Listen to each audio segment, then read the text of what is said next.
Hey there. You know how much we love a good deep dive, right? And this one, well, this one takes us back in time a bit. Back to the early 90s, actually. You're talking about that book, The First Global Revolution, right? The one you sent our way. It's, let me check. Yep, published in 1991. 1991, that's right. So over 30 years ago, a group called the Club of Rome, they took a look at the state of, well, the entire planet and decided to diagnose the biggest challenges facing humanity. And they came up with a rather, shall we say, memorable term for these interconnected problems. They called it the world problematique. World problematique. It does have a certain ring to it, doesn't it? But basically, it's the idea that all the world's problems are kind of tangled up together, right? In a way that those more traditional solutions just, well, they just can't fix. Precisely. And what I find fascinating about the Club of Rome is that they weren't, how should I put it, they weren't beholden to any particular government or political ideology. It was a diverse group of thinkers, scientists, economists, you name it, all united by this shared concern for the future of humanity. And they argued that we needed a whole new way of thinking about solutions, something they called a world resolutique, almost like, the world needed a massive software upgrade. I love that. World resolutique. Okay, so the world needs a software patch. What kind of upgrade did they have in mind? I mean, what were they seeing back in 91 that felt so dire? Well, they argued that humanity was in the midst of a revolution unlike any other, one shaped by incredibly powerful forces that were reshaping the world at an unprecedented pace. Okay, I'm hooked. What kind of forces are we talking about here? Well, you have these massive global challenges emerging, things like climate change, resource scarcity, and the ever-increasing interconnectedness of the global economy. On top of that, you had the rapid rise of technology, particularly in the realm of information, which was creating both incredible opportunities and, let's be honest, a fair bit of societal disruption. Mm-hmm. And then there was this underlying sense of, well, I suppose you could call it societal unease, almost like a feeling that the old ways of doing things just weren't working anymore. Okay, so picture it. 1991, the Berlin Wall had just fallen. The internet was still in its dial-up infancy. We were just sending our first awkward emails, can you Yeah. imagine? Right. But the Club of Rome, they were already looking ahead and saying, hey, the way we've been tackling these big problems is just not going to cut it anymore. They saw this first global revolution as something truly profound, a fundamental shift in how we, as humans, operate on this planet. It's like they were saying that dealing with global problems on a nation-by-nation basis is about as effective as, well, I don't know, trying to put out a forest fire with a garden hose. Wow, okay, I see what you mean. They weren't exactly mincing words. But this is what makes this deep dive so fascinating to me. Because here we are decades later, and it feels like those forces they identified are even more powerful, right? So let's dig in, shall we? What were some of those massive problems they were seeing back then, those symptoms of the world problematique? I mean, where do we even begin? Well, the environment was a huge one, obviously. They were already sounding the alarm bells about climate change, deforestation, pollution. You were even talking about climate change back then. Oh, absolutely. In fact, they even went so far as to predict the potential impact of climate change on global food production. And they were deeply concerned about, well, this is a bit of a, I guess, a sensitive topic, but they were worried about the export of toxic waste to developing nations. Basically, richer countries dumping their environmental problems on poorer ones. Mm. And let's be honest, that's still very much a problem today. It's almost eerie how accurate some of their predictions were, isn't it? But did they get anything wrong? Like anything that maybe took a different turn than they expected? Well, while they were remarkably prescient about many environmental challenges, some issues weren't as prominent in the public consciousness back then as they are now. Give me an example. Well, take plastic pollution. The sheer scale of it, the way it's absolutely everywhere now, from the deepest oceans to the Arctic ice caps, that wasn't something people were really talking about in 1991. And the speed at which we're losing biodiversity, entire species disappearing at an alarming rate, that wasn't as widely understood back then either. Okay, so the environment, check. We're still feeling the consequences of those warnings, or maybe even not heeding those warnings enough. What about the global economy? I mean, it was a very different world back then. What were they worried about on that front? Well, they were deeply concerned about global economic instability. And, in some ways you could argue that those concerns were even more pronounced back then.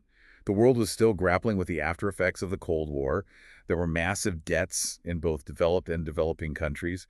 The gap between the rich and poor was widening. Right, and wasn't there that whole thing with, like, savings and loans collapsing here in the U.S.? Exactly. Financial systems were teetering. And the Club of Rome, they saw all of this and said, look, this is not sustainable. We can't keep operating this way. They were particularly worried about the risks of financial speculation, basically, betting on the future of the economy in a way that can create huge bubbles and crashes. Yeah. And unfortunately, we've seen those risks play out time and time again in the decades since. Yeah, no kidding. It's like they were looking into a crystal ball, right? Because here we are in 2024, and those issues haven't magically disappeared, have they? No, they haven't. In fact, they've only become more complex. We've seen efforts to address things like global debt and promote development, sure. But there's a lot of debate about how effective those efforts have really been. And I bet the rise of, well, I mean, you can't talk about the global economy without talking about China, right? Precisely. The rise of new economic powerhouses like China has completely reshaped the global landscape in ways that, frankly, nobody could have fully predicted back in 1991. It's a whole new ballgame. So we've got the environment, we've got the economy, both interconnected, both flashing warning signs back in 91, and, well, still flashing warning signs today. But they didn't just stop there, did they? The Club of Rome. They were also thinking about the human cost of all of this, weren't they? Absolutely. They use this phrase, human malaise, to describe this sense of unease, this feeling that traditional values were eroding, and that people were feeling increasingly uncertain and anxious about the future. And a lot of that was tied to the rapid pace of change, right? Technology, globalization, it was all happening so fast. Exactly. And what I find so striking is their awareness of the strain that this kind of rapid change can put on individuals and societies. They were already seeing early signs of what we now talk about openly. Things like rising rates of mental health issues, social fragmentation, this sense of isolation that many people feel even though we're more connected than ever before. It's like they were warning us about the potential dark side of all this progress and interconnectedness, and honestly, it resonates so much with what we're seeing today. It certainly does. They really tapped into something very real about the human experience in a rapidly changing world. So we've got this world problematique. Thank you. Catchy, right? But it's not like the Club of Rome just threw up their hands and said, well, we're doomed. They actually had some pretty radical ideas for solutions, this world resolutique they were talking about.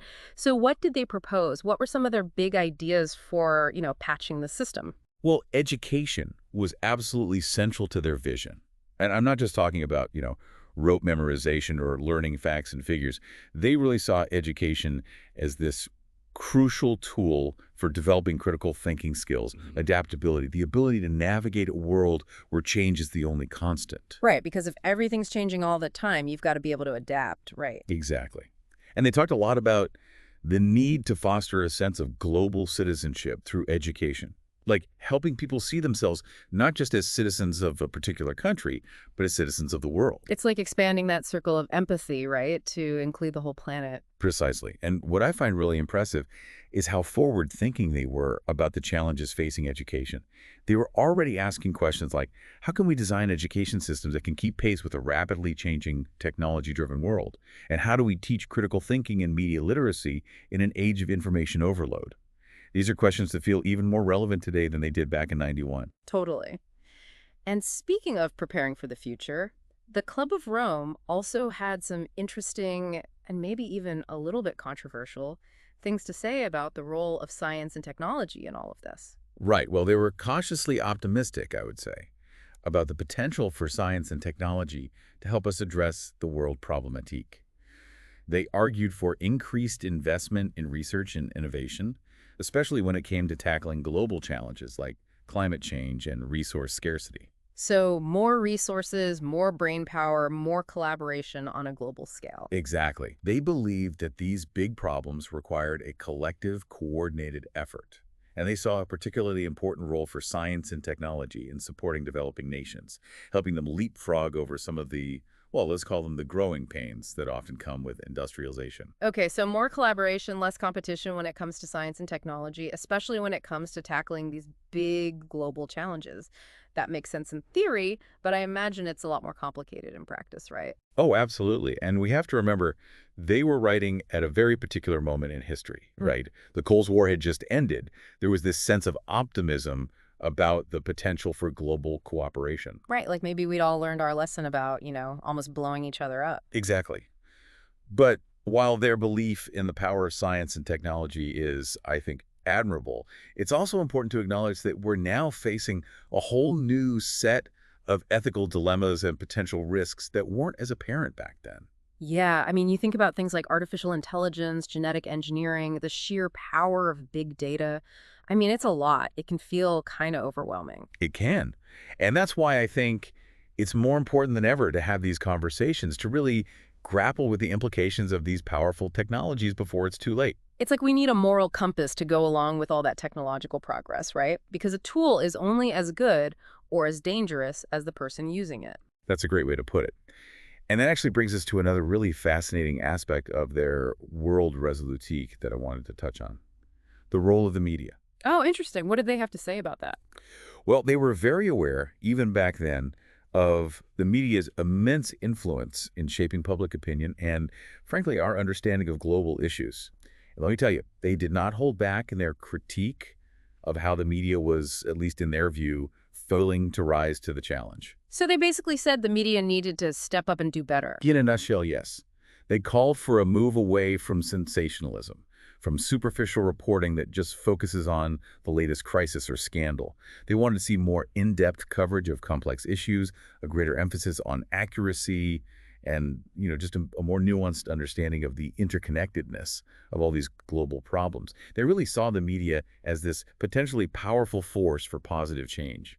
They had a vision, didn't they? This idea of the media helping to foster global cooperation and understanding, which is pretty idealistic, I have to say. It was. And, you can see why they might have felt that way back then. The Berlin Wall had just come down. The internet was starting to connect people in ways that had never been possible before. There was that feeling of, like, maybe, just maybe, we're all in this together, right? Exactly. But of course, the media landscape has changed dramatically since 1991, hasn't it? Oh my gosh, yes. I mean, we've gone from, what, 3 major TV networks and a handful of newspapers to, like, a million different cable channels, endless websites, social media. Right. The 24/7 news cycle, the Yeah. echo chambers, the misinformation. It's a completely different ballgame now. Yeah. And frankly, it's harder than ever to know what to believe, who to trust. It can feel overwhelming. I think a lot of people feel that way, absolutely. But how do you navigate it? I mean, you're someone who follows all of this really closely. Any advice for our listeners out there on how to stay informed without, completely losing their minds? That is the million-dollar question, isn't it? And I think it goes back to what the Club of Rome said about the importance of education, particularly critical thinking skills and media literacy. We have to teach ourselves and our children how to be discerning consumers of information. We can't just passively absorb whatever's thrown at us. We have to actively question, to consider different perspectives, to be aware of our own biases. That's a good point. It's not just about what we consume, it's about how we consume it, right? Exactly. And that takes effort. But it's an effort worth making. Because the alternative is, well, it's to be constantly bombarded with information, much of it inaccurate or misleading, and to feel powerless to do anything about it. And that's not a recipe for a healthy society, let alone a healthy planet. Exactly. So we've talked about education, we've talked about science and technology, we've talked about the media, but it wasn't just about institutions and systems for the Club of Rome, was it? They also talked about the need for a much deeper kind of change, a shift in values. Yes, and this is where I think their message really resonates even more strongly today. They argued, and I think quite persuasively, that we can't solve these global challenges with the same mindset that created them in the first place. Meaning that the dominant values of the late 20th century, things like materialism, individualism, short-term thinking, those were at the root of many of the problems we're facing. So it's not just about tweaking the system a little bit, it's about a more fundamental kind of transformation. That's exactly right. And they believed, and I think many people today would agree, that a sustainable future requires a fundamental shift in our values. We need to move away from this relentless pursuit of economic growth and material consumption towards a greater emphasis on things like social justice, environmental stewardship, and well-being. It's about recognizing that we're all interconnected, that our actions have consequences. Exactly. It's about understanding that we're all part of this web of life, and that what's good for the web is ultimately good for each one of us. It's funny because it almost sounds like they were predicting this whole, mindfulness movement, this search for meaning and purpose that we see happening today. It's true. They were already grappling with these deeper questions about what it means to live a good life in a world that's changing at an unprecedented pace. And they were doing it on this global scale, but they never lost sight of the human element, did they? Never. And that's what I find so inspiring about their work. even in the face of these daunting, seemingly intractable global challenges, they never gave up on the possibility of a better future. They believed in the power of human ingenuity, creativity, and compassion to create a world that works for everyone. So where does that leave us? I mean, listening to all of this, it's hard not to feel, well, a little overwhelmed, you know? Like, are we really just passengers on this runaway train of global change, or do we actually have some say in where it's headed? It's the big question, isn't it? And it's one that I imagine the Club of Rome grappled with a lot. And what did they think? Well, I think they would say, even back then, that we always have a choice. Okay, but how do you even begin to shift the values of an entire planet? I mean, it seems like a pretty tall order, Yeah, right? it's a monumental task, for sure. But they believed that it starts with a fundamental shift in perspective. It's about recognizing that we're not isolated individuals. Right. That we're part of something much larger than ourselves. Part of that web of life you were talking about. Exactly. Every action we take, every choice we make sends ripples through that web. So you're saying that even small actions can make a difference? Absolutely. Mm. They believed in the power of collective action, the idea that millions of individual choices can add up to something truly transformative. So it's not just about, like, big government solutions or technological It's breakthroughs. about individuals stepping up, demanding better from our leaders, holding corporations accountable, and frankly, examining our own choices and behaviors. So where do we go from here? Well, I think the Club of Rome would say that the first step is awareness. We have to understand the challenges we're facing, the interconnected nature of those challenges, and the ways in which our own actions contribute to them. But awareness without action is meaningless, right? So what can we do? I mean, how do we translate all of this into something, well, something real? Well, they placed a huge emphasis on education, not just in the traditional sense, but in the sense of empowering people with the knowledge, the critical thinking skills, and frankly, the courage to challenge the status quo. And this is something that resonated with me. They believed in the power of ideas to change the world. That's a nice thought, but can ideas really change the world? I mean, they don't pay the bills, right? Well, ideas shape our values, and our values shape our actions. Think about it. What are the big movements that have changed the course of history? Civil rights, women's suffrage, the fight against apartheid. These were all driven by powerful ideas about justice, equality, and human dignity. So you're saying that we need to start imagining a different kind of future, one that's more just, more sustainable, more equitable. Exactly. Because ultimately, the future is not something that just happens to us. It's something we create every single day. This has been such a fascinating deep dive. We started with a book published over 30 years ago, and yet it feels so incredibly relevant to the challenges we're facing today. It does, doesn't it? And I think that speaks to the enduring power of these ideas. The Club of Rome, they weren't just trying to predict the future, they were trying to inspire us to create a better one. And that's a challenge that each and every one of us must embrace if we want to create a world that works for everyone. It's a lot to think about, that's for sure. But it's also strangely empowering, don't you think? The idea that we're not just along for the ride, that we actually have a say in how this story unfolds. Absolutely. And that's a message worth spreading. So thank you, really thank you to everyone who's joined us for this deep dive. We hope it's sparked some new ideas, some new conversations, and maybe even inspired you to take action in your own way. Because the future, well, it's unwritten, and it's up to all of us to decide what we want that future to look like. Couldn't have said it better myself. Until next time, keep those questions coming and keep exploring the world around you.